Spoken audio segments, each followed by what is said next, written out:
May hapon mga pigeon lovers. So nisuroy ta sa carbon karon no, bisita sa Baluarte ni Upaw kay mangita tagpang sitter sa atong English career. So mo na yung nakita una na blue dako kay glawas og naasay Homer or tawgon na to popcorn sa katong bata pata puti. So namili tayo asa atong pwedeng madala ani or mabudol na sa tani.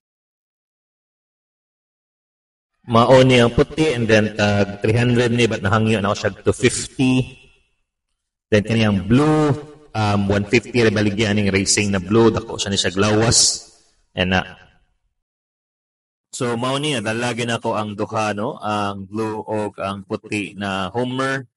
So 400 ang duha, 250 sa puti na Homer o 150 sa blue bar na cup. So mao ni sila ako sang gibutang sa cage na pang quarantine for 5 days before nako ipon sa atong flyers na puros mga laki. Okay? So pang breeding na ready to breed na ng mga laki diha i-pair na to sa atong mga bayi na English career.